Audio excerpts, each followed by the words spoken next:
I'm Natasha, 28. Standing in the Maxwell Green Foundation for Environmental Innovation, the morning mist rising off the lake, I can still feel the weight of the past. 6 months ago, my world was turned upside down, and it all started in a lawyer's office. The conference room was filled with an air of anticipation. The imposing mahogany table gleamed under the soft lighting, and the leather chairs creaked as my family members took their seats. My mother, Isabella, arrived first, as always punctual and dressed in a designer suit that screamed wealth. Her eyes scanned the room, calculating the value of every item. My father, Victor, followed, his brow furrowed in his perpetual state of calculation. He checked his Rolex and nodded curtly to Mr. Thompson, the lawyer. My sister, Lily, 3 years older than me, made a grand entrance in her stiletto heels, her expensive perfume filling the air. She air-kissed me and sat down beside our mother, crossing her legs elegantly.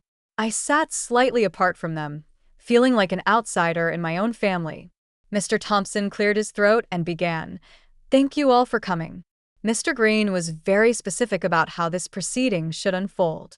He unfolded a document and started with the smaller bequests. My mother's foot tapped impatiently, and my father checked his watch again. Lily maintained her pleasant expression, but her fingers drummed silently against her purse. "Now to the main distributions," Mr. Thompson said finally. "To my daughter Isabella and her husband, Victor, I leave my primary residence in Beverly Hills and my vacation property in the Hamptons." My mother's smile became genuine for the first time that day. The properties were worth millions. To my granddaughter Lily, I leave the sum of $6.9 million to be distributed in a trust as outlined in Section 4 of this document. Lily gasped audibly and reached for my mother's hand, squeezing it triumphantly. My father nodded in approval. Then, all eyes turned to me. My heart sank as Mr. Thompson said, "To my granddaughter Natasha, I leave the sum of $1. The room went silent. I felt the blood drain from my face as I struggled to maintain my composure. "Additionally," he continued, "Natasha is to receive this sealed envelope to be opened after the conclusion of today's reading." He handed me a thick manila envelope with my name written in Grandpa's distinctive handwriting. My hands trembled slightly as I accepted it. My mother's short, sharp laugh broke the silence. "Well, that's clarifying, isn't it?" Always the disappointment. Lily at least had the decency to look uncomfortable, though the gleam of triumph never left her eyes. "I'm sure Grandpa had his reasons," she said in a tone that suggested those reasons must have been my own failings. My father simply shook his head, dismissing me as effectively as his words often had. I clutched the envelope, fighting the urge to flee the room. Pride kept me in my seat. Whatever Grandpa's reasons, I wouldn't give them the satisfaction of seeing me break. Mr. Thompson then informed us that Grandpa had prepared a video to be played after the initial reading, and all beneficiaries must be present or risk forfeiting their inheritance. The lights dimmed, and Grandpa's face appeared on the screen. He looked frail, the cancer having taken its toll, but his eyes were sharp and alert. "If you're watching this," he began, "then I've moved on, and you're all sitting here wondering what this old man has up his sleeve." He smiled his familiar mischievous smile. He started by thanking his best friend, Mr. Harris, for 50 years of honesty and giving him his vintage car collection. Then he addressed my mother and father. "Isabella, you were always ambitious. Victor, you've been dedicated to your lifestyle. But there's more to life than appearances and money." My mother's smile faltered, and my father's face darkened. Then, Grandpa looked directly into the camera, and I had the uncanny feeling he was looking right at me. "Natasha, you've always seen what others miss. Remember what I told you about timing and patience? True wealth isn't measured in dollars." My throat tightened. He continued, "I've arranged a series of tasks that must be completed before the full terms of my estate can be implemented. Consider it my final lesson to all of you. Any attempt to contest this will or circumvent the process will result in the entirety of my estate going to the Maxwell Green Foundation for Environmental Conservation." My father made a sound of protest, but my mother's sharp elbow silenced him. Mr. Thompson explained that he had been instructed to provide sealed letters with specific opening dates and instructions, and all conditions must be followed exactly. After the video ended, my mother recovered first. Well, that was certainly dramatic. Natasha will naturally accompany you to the lake house. Family support and all that. I was surprised by the sudden shift from dismissal to support. I said, I don't think that's necessary. I need to do this alone first. My father cut in. Don't be ridiculous. This clearly affects all of us. We'll drive up together tomorrow morning. For the first time in my adult life, I stood my ground. No. Grandpa addressed the envelope to me, and I'll go alone. Mr. Thompson interjected. The instructions are quite specific that Natasha must be the one to open the lake house and retrieve the next communication. Others may visit subsequently, but the initial task is hers alone. My mother's lips pressed into a thin line, but she didn't protest further. As I walked to my car, clutching the unopened envelope, I couldn't shake the feeling that Grandpa's final game had only just begun. The 2-hour drive to the lake house gave me time to think. I pulled over at a rest stop outside the city and opened the envelope. Inside was a key attached to a fish-shaped keychain I had given Grandpa for his 70th birthday. There was also a letter written in his distinctive slanted handwriting. Natasha, it began. If you're reading this, then the first phase is complete. Go to the lake house alone. In my study, you'll find the answers to questions you haven't thought to ask yet. Remember our chess games. The first move is never the most important one. It's the setup that matters. Trust yourself. Love, Grandpa. I smiled despite myself and continued driving. Memories flooded back with each familiar turn in the road. The lake house came into view just as the afternoon sun hit the water, creating diamonds of light that had fascinated me since childhood. The modest A-frame cabin with its wide deck overlooking the water was exactly as I remembered, though perhaps a bit more weathered. I parked and was reaching for my overnight bag when I heard the sound of cars pulling up behind me. My heart sank as I recognized my parents' Porsche and Lily's Jaguar. Surprise. Lily called out too brightly as she emerged from her car. We thought we'd join you after all. Family adventure. My mother didn't bother with pretense. We're not letting you handle this alone, Natasha. There's clearly something significant happening, and we all have a stake in the outcome. I reminded them that the will specified I should come alone. My father countered smoothly, for the initial entry only. Mr. Thompson confirmed. We can join afterward. And look, you've arrived first. You'll enter first. We're just here to support the process. Rather than argue further, I turned and walked to the front door. The key slid into the lock with a familiar click, and the door swung open on slightly creaky hinges. The scent of pine and old books, Grandpa's scent, greeted me, and for a moment, I stood frozen in the doorway, half expecting to hear his voice calling from the kitchen, offering hot chocolate. My family pushed past me, their designer shoes clicking on the hardwood floors, the sound jarringly out of place in this sanctuary of simplicity. God, it's stuffy in here, my mother complained and immediately moved to open the windows. I've always said this place needs a proper renovation. My father was already assessing the room, his eyes cataloging items of potential value. The property itself is the real asset. Lakefront in this area goes for a premium. Lily moved to the mantel and picked up a framed photo. I forgot how many pictures of you he had here, she said, her tone difficult to read. I ignored them all and moved toward the hallway that led to Grandpa's study. The door had always been kept locked when we visited, out of respect. Everyone needs a space that's entirely their own, Grandpa had explained. The fish keychain held a second, smaller key that fit this lock perfectly. I felt my family hovering behind me as the door swung open. The study was smaller than I remembered from my few childhood glimpses. Walls of bookshelves surrounded a simple oak desk positioned to look out over the lake. Maps of various countries were pinned to a corkboard. Filing cabinets lined one wall, and a worn leather chair sat waiting as if Grandpa had just stepped out momentarily.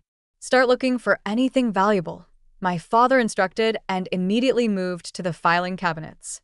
Investment records, property deeds, anything that might explain what's happening. My mother scolded him, though her own eyes were scanning the room calculatingly. Show some respect. Maxwell was your father-in-law. I approached the desk slowly, drawn to a framed photo I'd never seen before. It showed a much younger grandpa standing proudly in front of a small office building. The sign read Green Innovations. Something tickled at my memory, but before I could grasp it, Lily was beside me. "What's that?"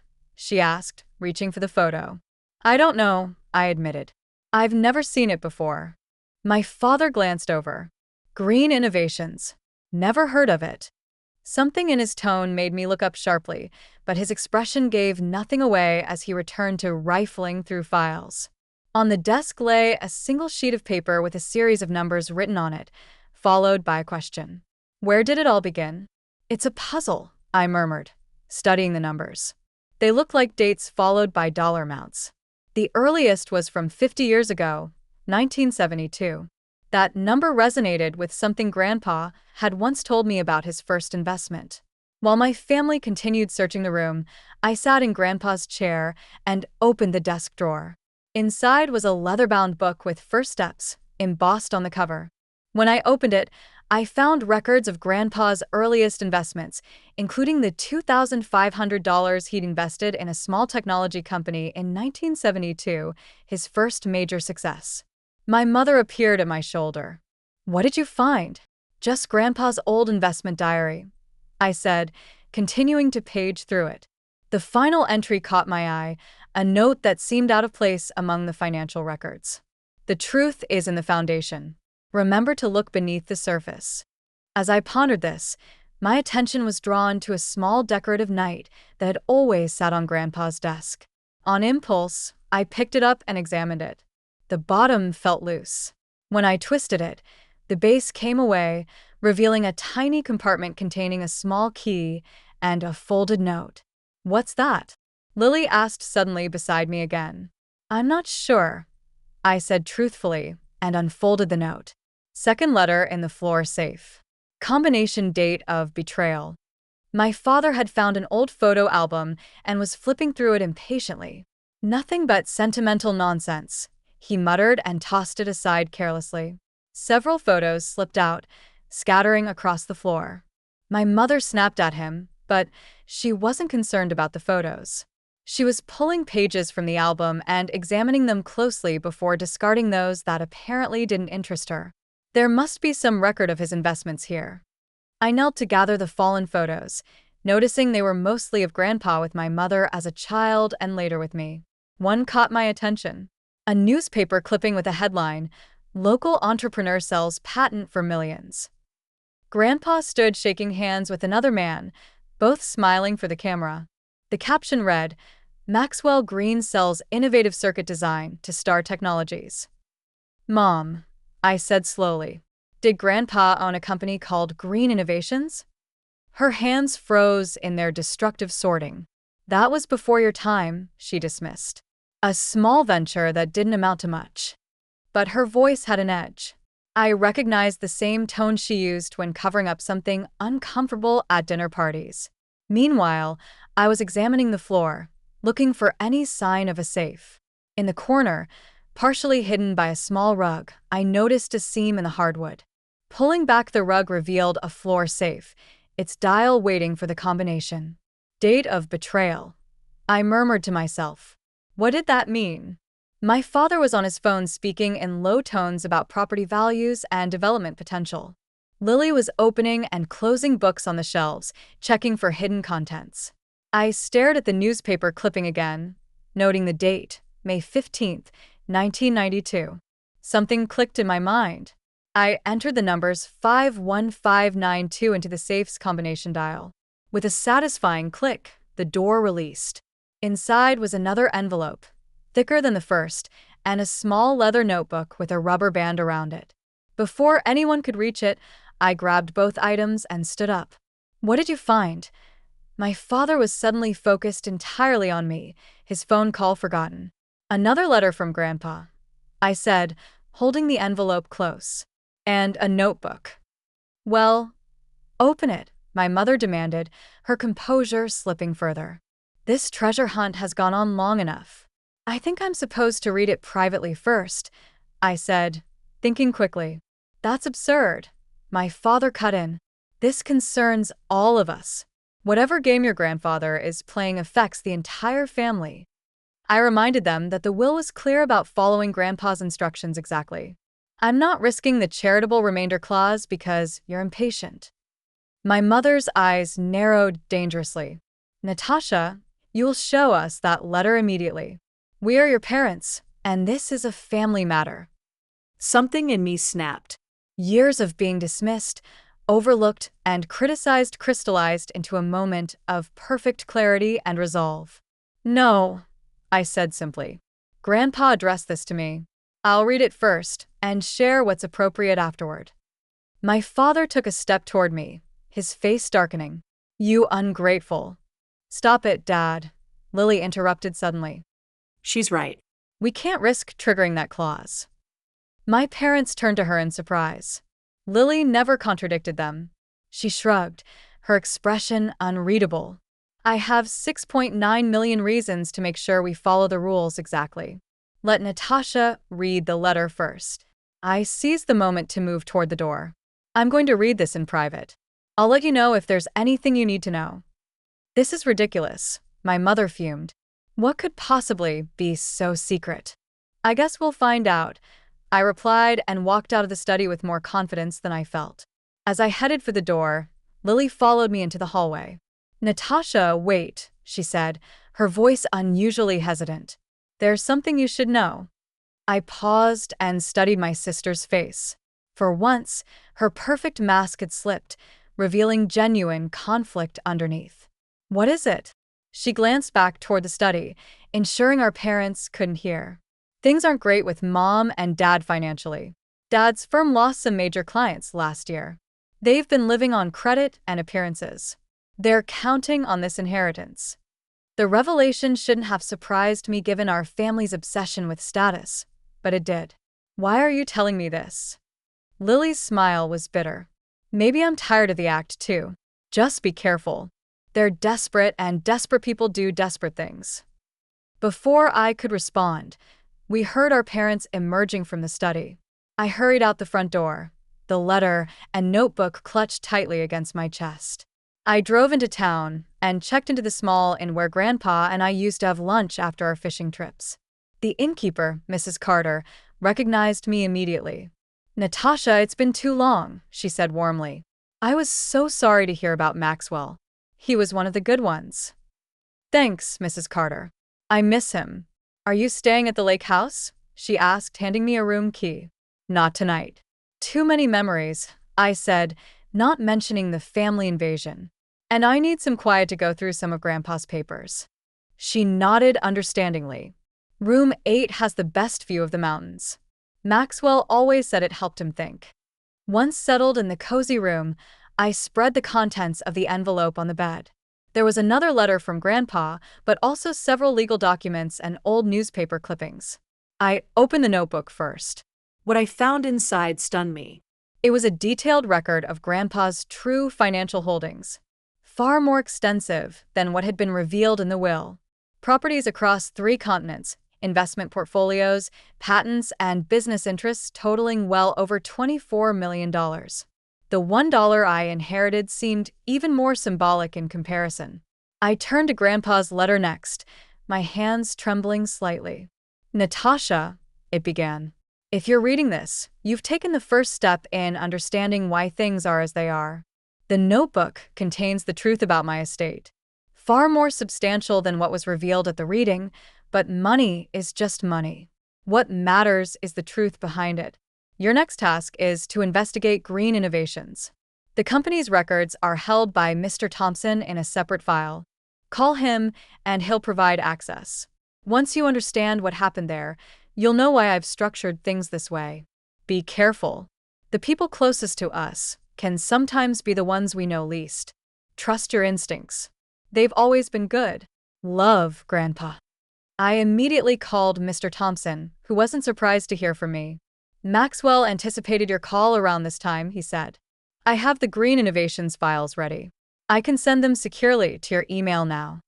Within minutes, my laptop pinged with the arrival of dozens of scanned documents. As I read through them, the story of green innovations emerged, and with it, a disturbing revelation about my family. Grandpa had founded Green Innovations in the early 1990s, developing a revolutionary circuit design that promised to transform computing efficiency. The company was small but growing with several patents pending. Then in 1992, he suddenly sold everything to Star Technologies for a fraction of its worth. The timing struck me as odd. Why would a savvy businessman like my grandfather sell a promising company for less than its value? I dug deeper into the files. There it was. A memo from Victor Green, my father, who had been handling some legal work for the company. He had apparently advised Grandpa that a competing patent would render their technology worthless, recommending an immediate sale. 6 months later, Star Technologies had used Grandpa's design to launch their most successful product line ever, making billions. No competing patent had ever emerged, and the most damning detail, my mother had been working at Star Technologies in their acquisitions department at the time. The pieces fell into place with sickening clarity. My parents had orchestrated the sale of Grandpa's company, presumably receiving compensation from Star that wasn't reflected in the official sale. They had betrayed him for financial gain. I sat back, stunned. Was this what Grandpa had meant by his greatest disappointment? A memory surfaced. Grandpa telling me years ago about making a mistake in trusting the wrong people. Sometimes those closest to you can be blind to your best interests, he'd said. I thought he was talking about business associates, not family. The next morning, I called Mr. Thompson again. I found the Green Innovations documents, I said. Did my grandfather know about my parents' involvement? He discovered the truth about 5 years ago, Mr. Thompson confirmed. An old colleague from Star came clean about the backdoor dealings. Maxwell was devastated, but he was also strategic. He wanted proof before confronting anyone. And did he get it? Yes. Everything is documented in the files I sent you. There's more. Natasha, your grandfather restructured his entire estate plan after learning the truth. What you saw at the reading was just the surface. I spent the day reviewing everything, my shock gradually giving way to anger. By evening, I was ready. I drove back to the lake house, knowing my family would still be there. They were sitting on the deck drinking wine and discussing development potential for the property when I arrived. Their conversation halted abruptly when they saw my face. Natasha, my mother began with false brightness. We were just discussing how to profit from Grandpa's home. Or were you reminiscing about Green Innovations and how successfully you engineered its sale? I finished for her. The wine glass nearly slipped from my mother's hand. My father's face hardened into the expression he used in tough negotiations. I don't know what you think you've discovered, he said carefully, but business decisions from 30 years ago are hardly relevant now. Fraud is always relevant, Dad. So is betrayal, I replied and placed copies of the most damning documents on the table between us. My mother's memo to Star's CEO outlining Grandpa's vulnerabilities. My father's falsified legal opinion. The backdated consulting agreement that had paid them nearly $500,000 after the sale went through. Where did you get these? My father demanded, his voice dangerous. Grandpa had copies all along, I said. He knew what you did. Both of you. My mother recovered quickly, her social mask sliding back into place. You're blowing ancient history out of proportion. Business is complicated, Natasha. Your grandfather did very well from that sale. He was robbed of millions, I countered, by his own daughter and son-in-law. Lily had been unusually quiet, staring at the documents with growing horror. Is this true? She finally asked our parents. Did you really do this? Of course not, our mother snapped. Natasha is being dramatic as usual. But something had shifted in Lily's expression. She turned to me. This is what Grandpa's game is about, isn't it? He's making things right. Before I could answer, a car arrived at the door with a special delivery envelope addressed to me. The young man explained that Mr. Thompson had said to deliver it exactly at 7 p.m. Inside was a third letter from Grandpa with a handwritten note from Mr. Thompson to be opened when the truth is laid bare. My hands shook as I broke the seal, aware of my family watching intently. I read the letter aloud, my voice growing stronger with each word. My dear family, if this letter is being read, then Natasha has discovered the truth about green innovations. The betrayal I experienced at the hands of those I trusted most was the greatest disappointment of my life. But it taught me to look more closely at character, at who people truly are beneath the appearances they maintain. The will reading you attended was part of a test. One final assessment of character. The true disposition of my estate depends entirely on how each of you has behaved during this process. Everything has been observed and documented. My mother's face had gone deathly pale. My father looked like he might be sick. Mr. Thompson then arrived at the lake house with a notary and witnesses to document the final phase of Grandpa's estate plan. The choice of who truly inherits now depends on what has been revealed about each of you. Grandpa's letter continued. As if on cue, Mr. Thompson's car pulled up outside, followed by two others. My mother stood up abruptly, knocking over her wine glass. This is ridiculous. A person can't control from the grave. We'll contest this entire charade. I wouldn't advise that, said Mr. Thompson, entering with his associates. Maxwell anticipated every possible legal challenge. Contesting will only ensure everything goes to charity as stipulated. Besides, you might want to see this first. He opened his laptop and played a video. It showed my parents searching Grandpa's study the previous day. My mother tearing pages from photo albums. My father making calls about developing the property before Grandpa was even properly buried. The lake house has been equipped with recording devices for the past week, Mr. Thompson explained. Maxwell wanted to see true colors, not performances. My mother's scream could probably be heard across the lake. You had no right. This is invasion of privacy. My father lunged for the laptop, but one of Mr. Thompson's associates blocked him. Victor Green, I'd advise against any rash actions. There are legal consequences to destroying evidence. Evidence of what? Lily asked, her voice small. Mr. Thompson turned to her. Evidence of character, Ms. Green. And potentially evidence related to the fraud committed against Maxwell regarding green innovations. He turned to me.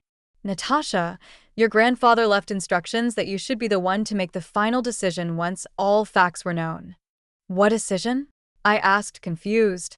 Whether to pursue legal action against your parents for their fraud, which would likely result in criminal charges given the evidence, or to implement the alternative inheritance plan he designed. My father's face had turned ashen. You wouldn't, he said to me. We're your parents. Parents who called me a disappointment my entire life, I replied. Who dismissed my dreams, who valued appearances over truth, who betrayed their own father for money. What's the alternative plan? Lily asked quietly. Mr. Thompson handed me another document. Maxwell restructured his estate to place the majority of his true fortune, approximately $24 million plus the intellectual property rights that should have made him a billionaire, into a trust. Natasha would control this trust with ethical oversight provisions. My mother made a strangled sound. My father seemed to age 10 years in an instant. The properties already distributed would remain with their recipients, Mr. Thompson continued. But the trust would control all liquid assets and business interests. So Natasha gets everything after all we've done for this family.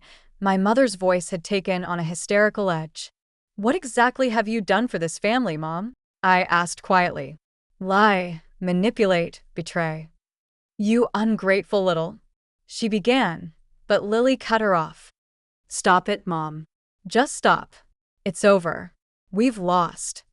My father tried a different approach. Natasha, sweetheart, you have to understand. Business decisions are complicated. We never meant to hurt anyone. We can explain everything. But the time for their explanations had passed. The documents spoke for themselves. The recordings showed who they really were. Mr. Thompson, I need time to think about this. Can we reconvene tomorrow? I said. He nodded understandingly.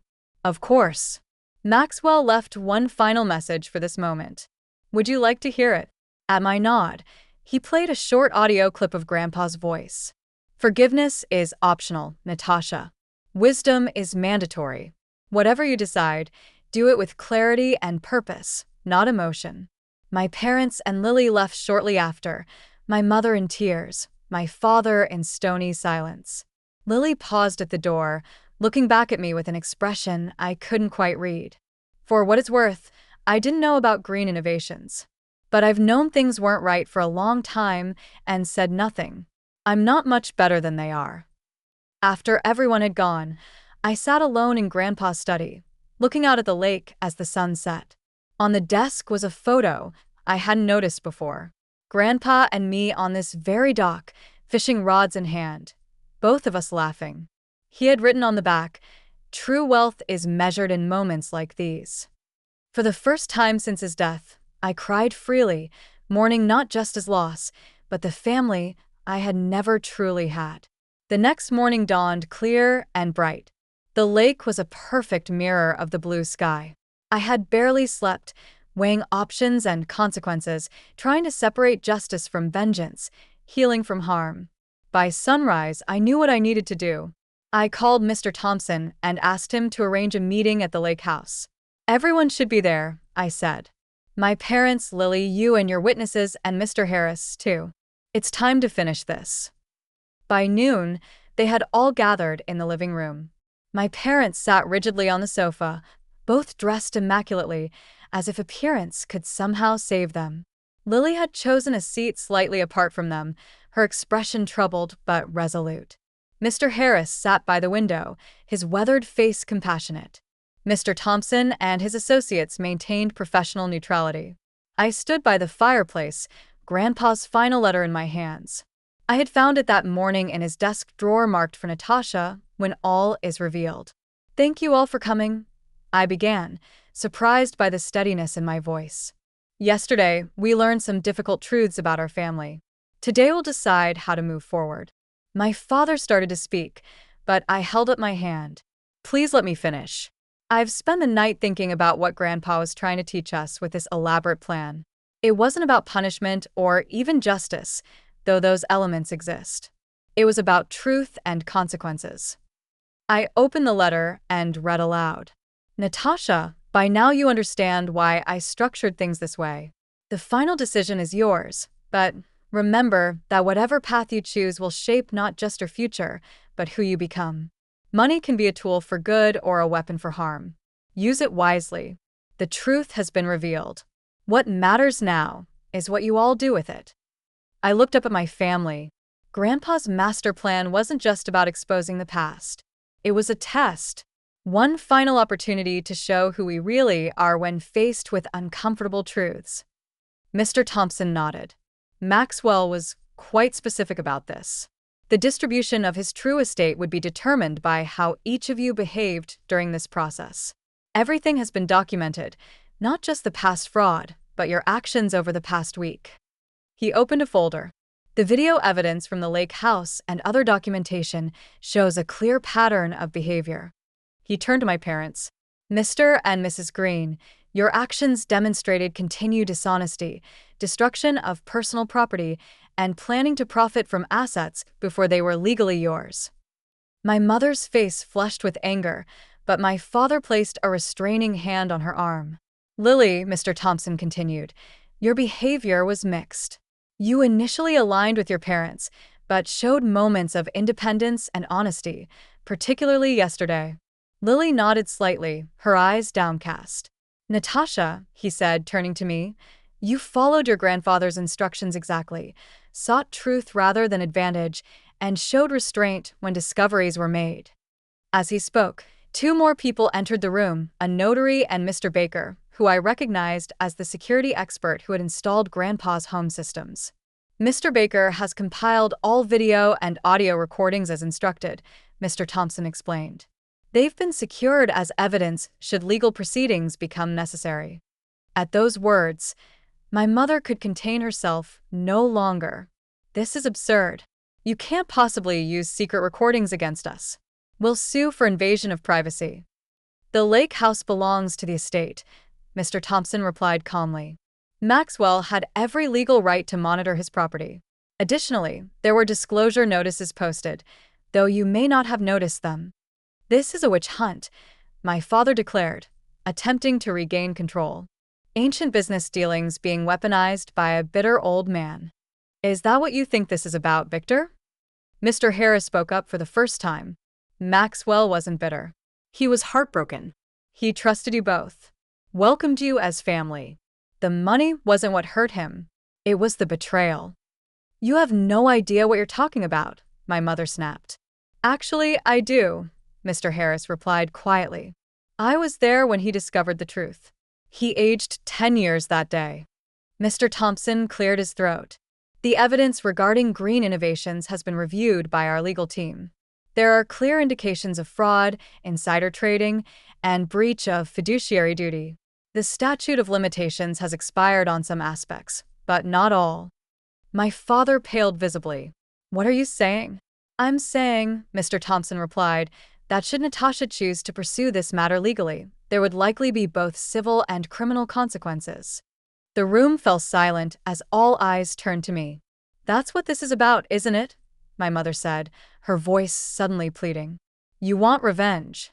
You've always been jealous of Lily, resentful of our expectations. Now you have your chance to punish us. This isn't about revenge, Mom, I said quietly. It's about truth and choices. What does that mean? Lily asked. I took a deep breath. It means I've made my decision about Grandpa's estate and the evidence of fraud. Mr. Thompson handed me a document. This details the two options Maxwell outlined. You may sign where indicated to implement your choice. My parents watched with thinly veiled panic as I reviewed the paper. Lily's expression was resigned but calm. I choose option 2, I said finally, signing the document and handing it back to Mr. Thompson. What does that mean? My father demanded. Mr. Thompson reviewed the signed document and nodded. It means that Natasha has chosen not to pursue criminal charges regarding the Green Innovations fraud. My mother sagged with visible relief. However, he continued, the restructured inheritance plan will be implemented as Maxwell designed. The primary control of the true estate, valued at approximately $24 million, will be placed in a trust overseen by Natasha. The properties already distributed will remain with their recipients, but all other assets will be managed through the trust with specific ethical guidelines and oversight. So, she still gets everything, my mother said bitterly. Not exactly, I interjected. The trust isn't structured for personal enrichment. It's designed to fund environmental conservation efforts, educational opportunities, and ethical business investments. I'll oversee it, but with fiduciary responsibilities and an oversight board. And what about us? My father asked, his voice hollow.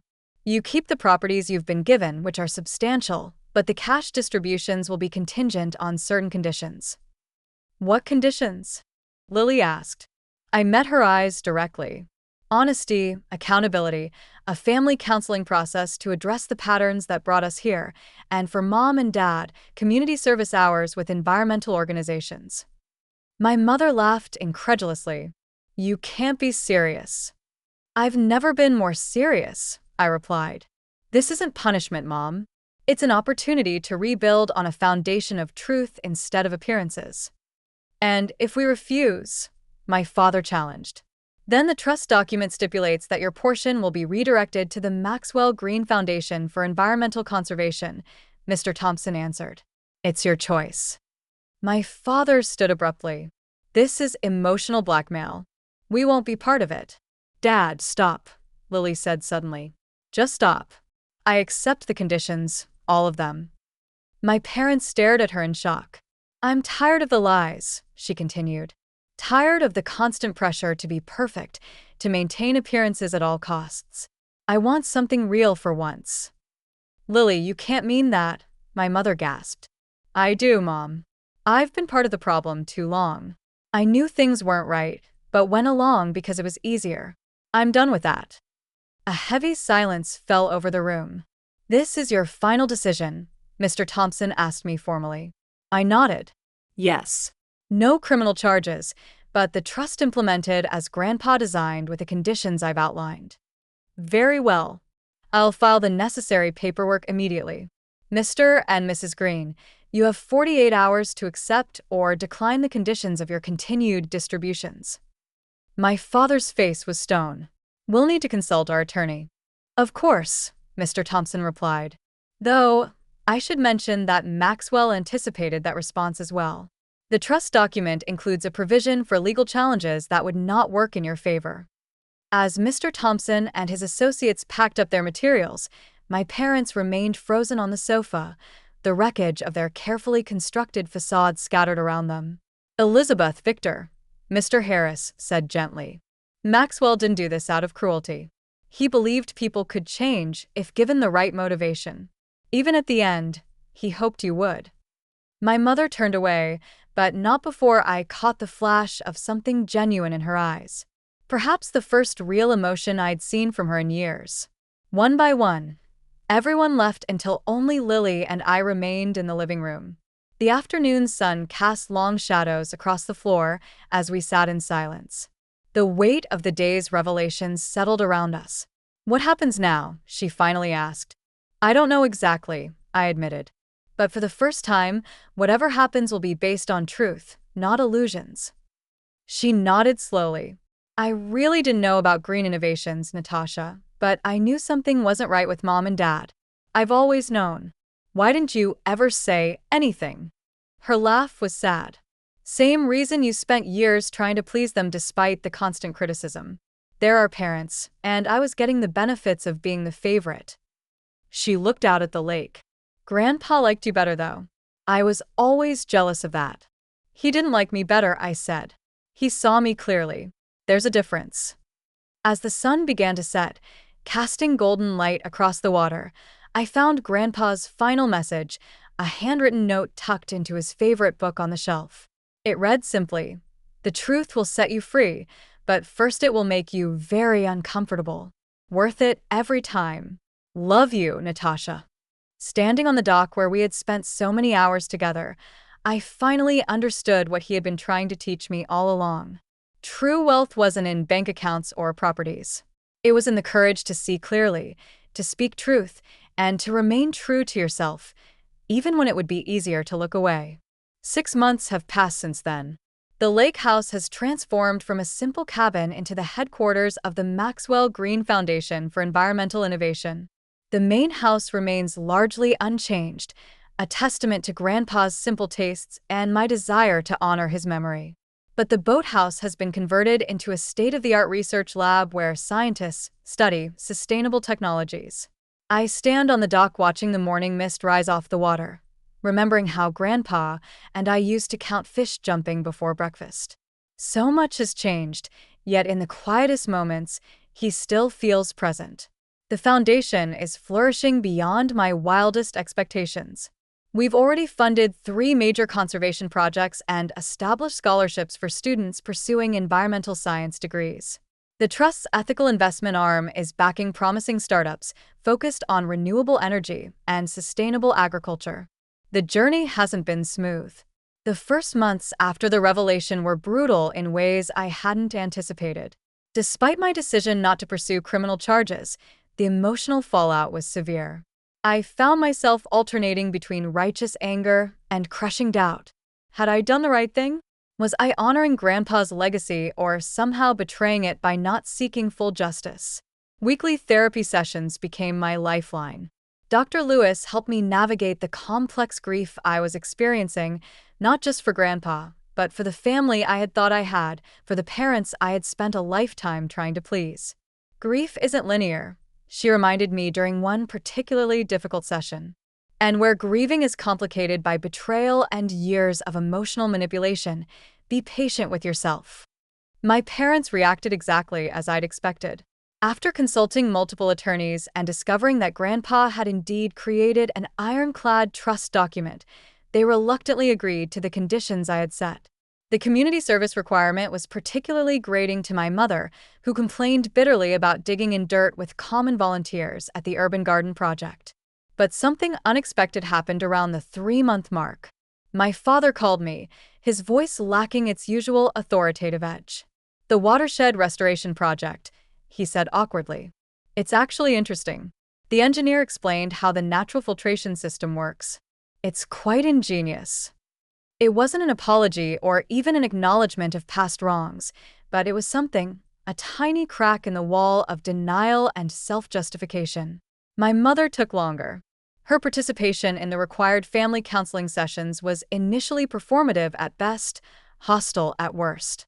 She sat rigid and defensive, deflecting any suggestion that her actions had been harmful. "We gave you girls everything," she insisted during one session. "The best schools, nice clothes, family vacations. How dare you judge us for a business decision made before you were even born?" The breakthrough came unexpectedly during a session when the therapist asked us each to bring a meaningful photograph. I brought the picture of Grandpa and me fishing. Lily brought a candid shot of the four of us at her college graduation.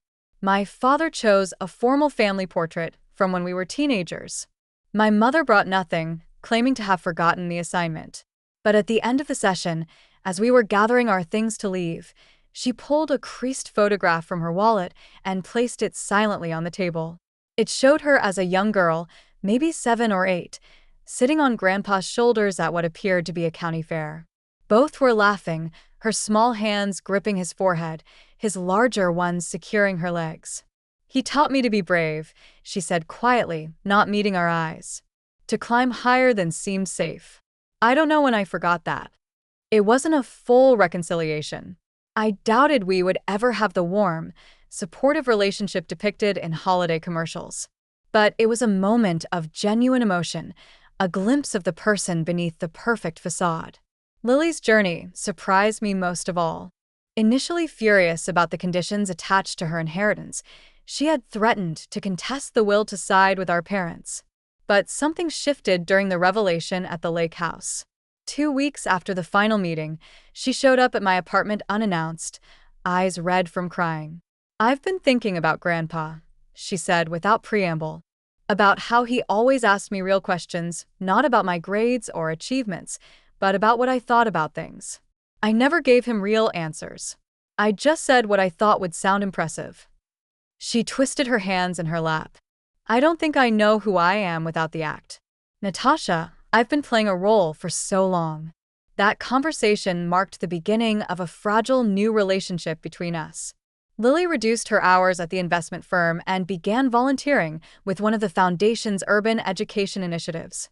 To everyone's surprise, including her own, she discovered a genuine talent for teaching financial literacy to high school students. We weren't best friends overnight, but we were building something authentic for perhaps the first time. Coffee once a week became a tradition. Sometimes awkward, sometimes tearful, but always honest. My personal life has transformed as well. The foundation work introduced me to a network of passionate environmentalists and researchers who value substance over style. For the first time in my life, I feel truly seen and appreciated for my mind and contributions rather than being measured against impossible standards. I've developed a close friendship with Dr. Maya Singh, the marine biologist heading our watershed project. Her brilliant mind and dry humor make long research days fly by. When she invited me to co-author a paper on our findings, I experienced a professional confidence I'd never known before. There's also Alex, the Foundation's legal advisor, whose kind eyes and thoughtful questions have gradually evolved our professional relationship into something more personal. He understands the complexity of my family situation without judgment, offering support without trying to fix everything. Our third date was a stargazing picnic at the lake house. His idea after I mentioned Grandpa teaching me constellations. Perhaps most meaningful is the mentorship program I've established for young girls interested in environmental science.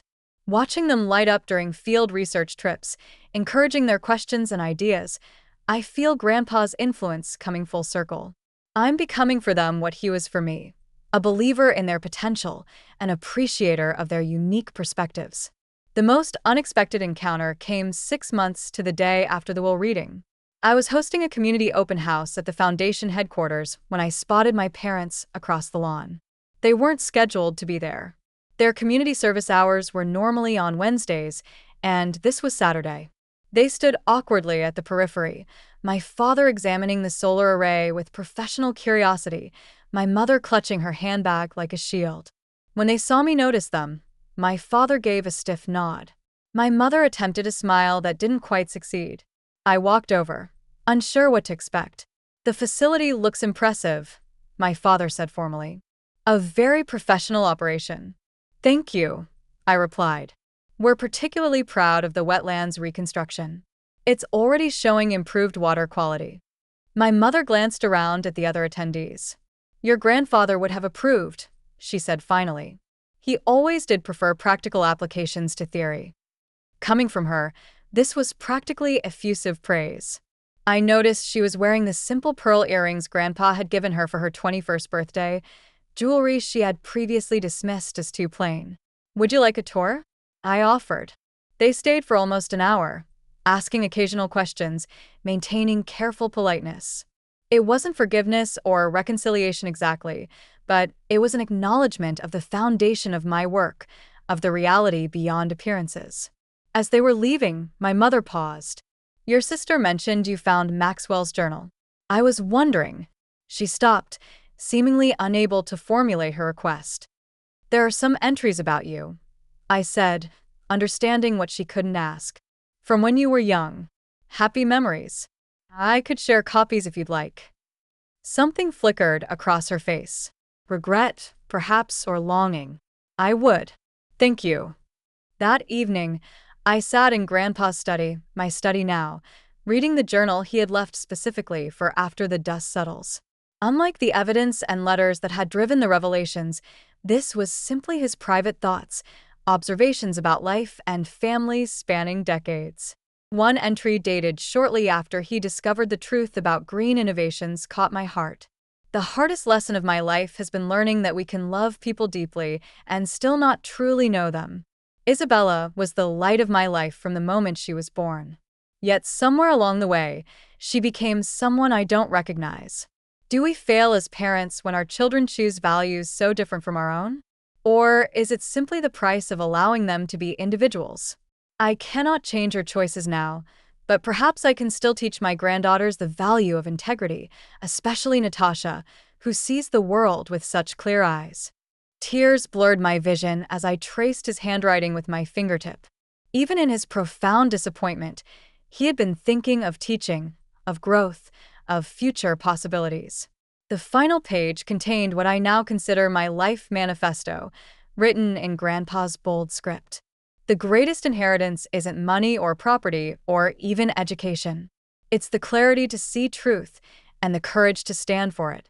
Everything else is just details. I closed the journal and walked out to the dock as the sun set over the lake. A fish jumped, creating ripples that spread in ever-widening circles. One small movement affecting everything around it, just like truth. My phone buzzed with a text from Lily. Community garden meeting went well. Mom actually participated. Small steps. I smiled and typed back. Progress, not perfection. Dinner Sunday. Looking out over the water turned golden by the setting sun, I feel Grandpa's presence more strongly than ever. The inheritance he had truly left wasn't the money or the property, or even the foundation. It was this, the freedom that comes from living authentically, from recognizing that our worth isn't measured in dollars or appearances, but in the courage to see clearly and act with integrity. The greatest wealth I've learned is the ability to build a life that reflects my true values, not someone else's expectations, and that is a legacy worth protecting. Have you ever discovered an unexpected truth that changed how you saw your family? I'd love to hear your stories in the comments below. And if this journey of discovering worth beyond money resonated with you, please hit that subscribe button and share with someone who might need to hear that their value isn't determined by others' expectations. Thank you for joining me on this journey of healing and discovery. Remember, sometimes the most valuable inheritance isn't what's in the bank. It's the wisdom to know what truly matters.